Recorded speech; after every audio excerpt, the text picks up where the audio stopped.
Today I'll be going over the latest weekly contest on Leetcode. So for the first question, uh, it's an easy one. Uh, so the question is that you are given an array and you have to return the bitwise OR of all the even numbers in the array.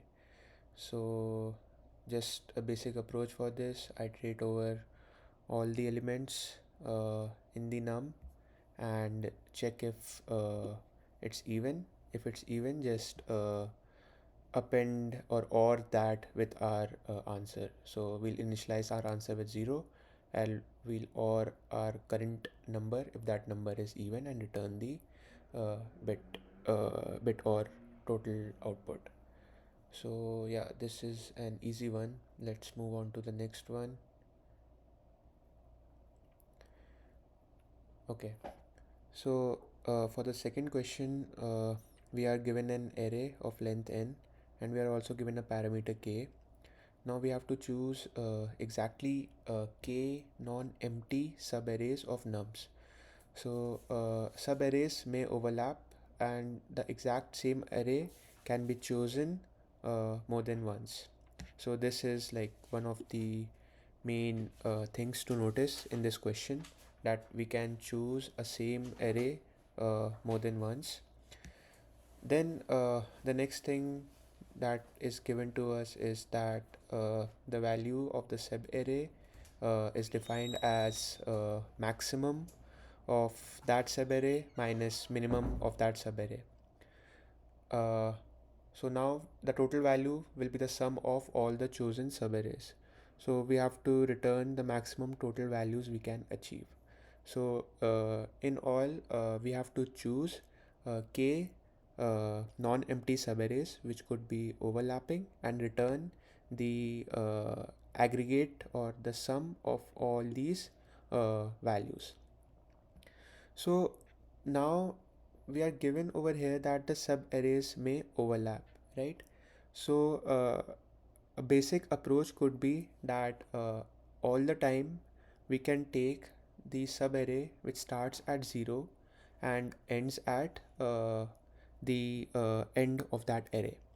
And if we keep on repeating that k times, then we'll have the maximum value, because at each time we are because first time when we are taking that particular subarray from 0 to len of nums minus 1, that will have your maximum value of the overall array and that will also have your minimum value.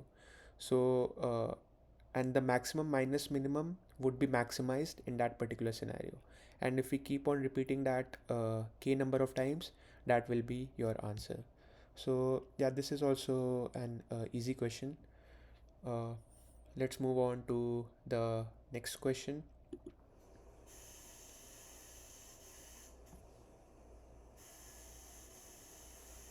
So for this question, we are given two integer arrays, nums1 and nums2, each of length n. We can perform a split and merge operation on nums1 any number of times. So what we mean by split and merge operation is that we can choose a particular subarray of nums1, and what we can do is, we after choosing that particular subarray, we can remove that subarray from nums1. So after removal, we'll have some leftover part and the removed part. So now we can, after we have removed it, we have to add that removed part into the leftover part anywhere in that leftover part. So that's what it's saying, that we have to choose a subarray uh, of nums1, then we have to remove that subarray, leaving the prefix which is the left part, and the right part which is the suffix, and then we have to reinsert the removed array uh, in its original order. So let's say in this example, if we remove 2 comma 3, then when we are inserting back 2 comma 3 in this particular 1145 sub array, we can't insert it as 3 comma 2. We have to insert it as 2 comma 3 only. So that's what it's saying, that we have to reinsert the removed array, subarray in its original order at any position. So at any position, it's by any position we mean that we can insert this 2 comma 3 at the start of this remaining array, or at the end of this remaining array, or anywhere in between. So so let's say I'll just go into this example. So we'll have 1 1 2 3 4 5. So if we are thinking of removing this subarray, then we can do it as like this: 1 1 4 and 5. Let's say this is your remaining, and this will be your new, or the removed subarray. So now we can add this removed subarray anywhere in between this, or at the starting or at the ending. So let's say I add it after the first one. So it would be 1 2 3 1 4 5. So this is what we are trying to achieve over here. So now what we have to do is, like, after we have to find the number of such split and merge operations that we can perform, or by the number I am talking about the minimum number of such operations we need to perform in order to transform our nums1 to nums2. So let's look into this particular example. So over here, what they are doing is 312 is given, so we take out the 3, and we add the 3 at the end, so it will become 123, and this will be equals to nums2, and the number of steps is 1. In this particular case, they are removing 112, and they are inserting this 112 at position 2, which will make it as 3 4 1125. Now they'll be removing this 4 comma 1 comma 1 from this subarray, and they'll insert it at the end, which would become 3 2 5 411. And then lastly they'll just remove this 3 comma 2 and insert it in between, which it will make it as 5 4 3 2 1 1, which will be the same as nums2. Hence the output is 3. So in order to approach this, one important thing to note over here is that the constraints are too low. So the total length of this array is at most 6, and we are also given that nums2 is a permutation of nums1. So there would be at least one solution possible, because anyway we'll be able to reach nums2 after a certain number of operations, because nums2 is a permutation of nums1. So now how we'll approach this problem is that we'll start with our nums1, and then we'll try to make it as close to nums2, and like calculate the number of steps at each the number of operations required at each step. So for this we'll have to use binary breadth first search approach, in which our initial state would be from nums1, and then we'll try to change the state in between. That is, we'll perform this split and merge operation. So once the state has been changed, we'll push that updated state back into the queue if that state doesn't already exist in the queue. And then we'll keep on repeating this until we have reached nums2. And we know that we'll reach nums2 in any case. So this will give us the minimum number of split and merge operations. So let's see the code. So we are starting with a queue which will have our nums1 and also 0, which will be the number of steps. So we'll initialize with 0 steps. We'll also create a set, and in this set we'll add the current state. The current state will be nums1 only. So now we'll keep on doing this split and merge operation until either our queue is empty or we have like reached the final goal. So we'll do this while loop, then we'll pop out the current state, or by current state I mean the current permutation of nums1. We'll record the number of steps that we have taken up till now.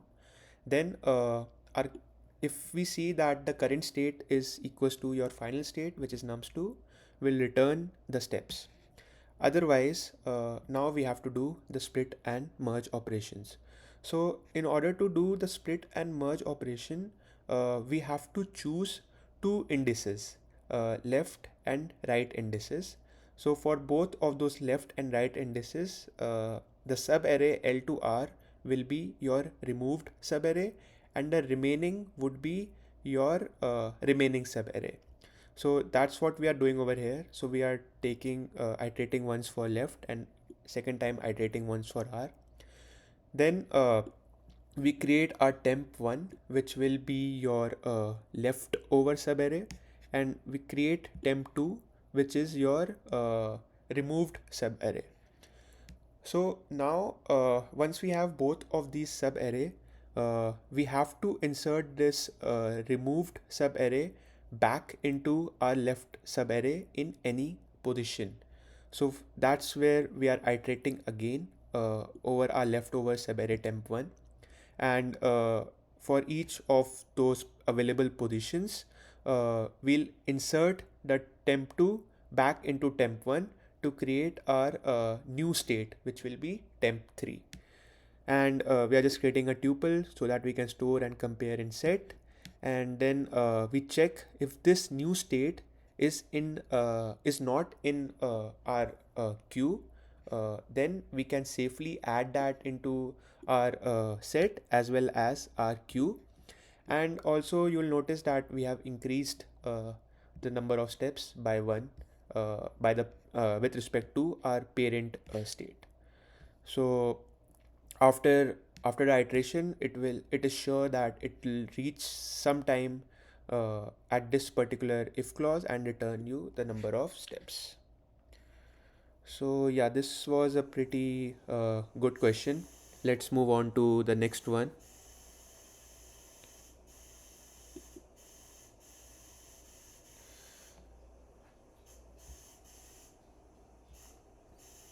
Okay, so for this question, this is a hard question, and in this question, we have to. So this is like similar to the second question that we saw, but the only change over here is that that the sub arrays may overlap. That is fine, but the exact same sub array cannot be chosen more than once. So this is the main change in this question with respect to the second question. So yeah, you can see like how they are approaching these test cases, but like I'll go right into the solution for this. So one thing to notice, okay, so we know that the maximum value of this particular thing uh, can be achieved if we have like if we start from 0 and end with the final element of the array. So we are sure that it could be that particular scenario, but it could also be a scenario where the maximum is from here to here or from here to here. So let's take an example over here.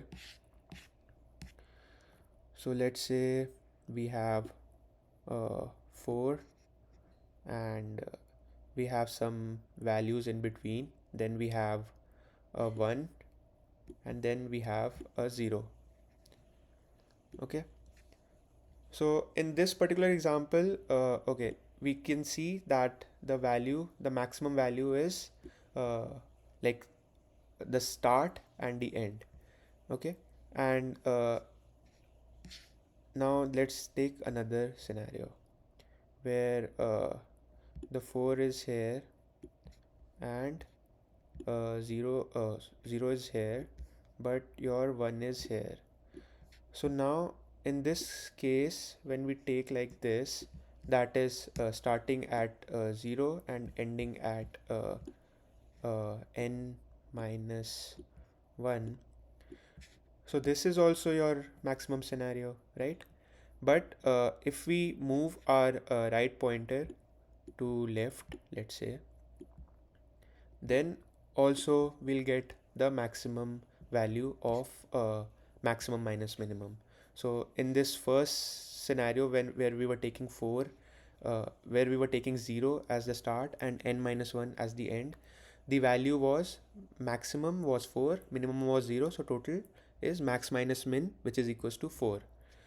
And in our second scenario, when we have n minus 2 as the right pointer and 0 as the left pointer, in that scenario also we have the maximum as 4 and minimum as 0.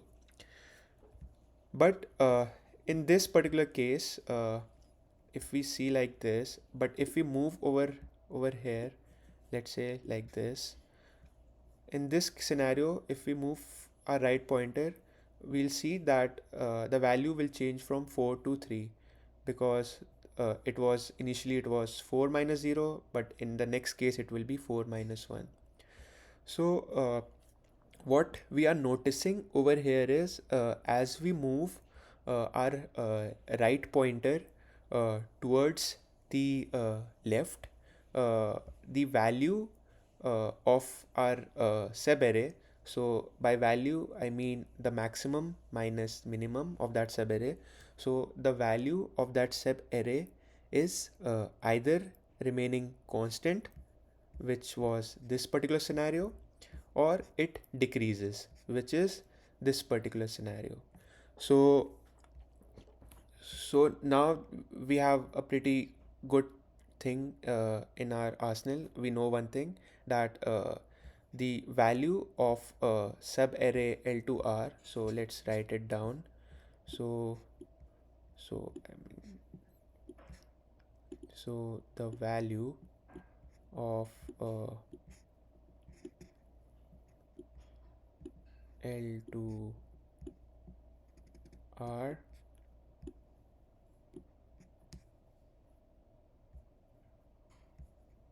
okay, just a second.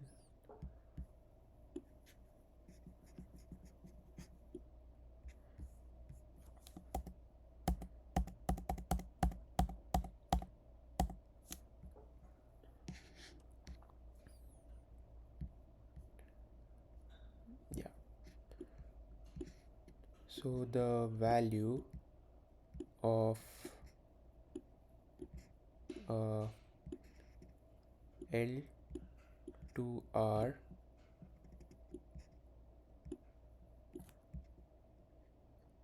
decreases when R decreases. Okay, and yeah, so the value of L2R decreases when R decreases, and assuming L is constant. So if we know this, then what we can do is, we can firstly, let's say we create a segment tree. Okay, so in segment tree, we can store the maximum and the minimum between each for each subarray L2R. So that's what I'm doing over here. Firstly, I'm creating a segment tree, and then I'm creating two functions. One is for querying the maximum in the segment tree, another is for querying the minimum in the segment tree. So now what we are doing is we are starting with a priority queue, and we are also creating the segment tree over here. Now we'll iterate over all the left indices. Okay, so we know that for each left indices, the maximum value would be at n minus 1, right? Because we already saw before that as we decrease the r pointer, the value either remains constant or it decreases. So by that analogy, we can say that the maximum of for a subarray starting at L will be at n minus 1. So that's why we are iterating over all the left pointers, and for all those left pointers we are getting the maximum and the minimum uh, for that left pointer ending at n minus 1. So left pointer is your I, and right pointer is your n minus 1, and we are getting the maximum and the minimum, and then we are pushing that maximum minus minimum, which is your value, back into the priority queue. So now we have to choose k values from the priority queue, right? So now we'll iterate until our k is greater than 0. We'll get the first value. So now we are sure that this first value will be your maximum value amongst all the subarrays that we have. So we get this maximum value, we add that to our answer, then we get the left pointer and the right pointer. So now what we can do is, like, if we have left pointer as 0 and right pointer as 5, now we can move that right pointer towards the left. That is, we can make it to 4, uh, because that will be your next value, which could either be equal to that previous value or it could be even lesser than your previous value.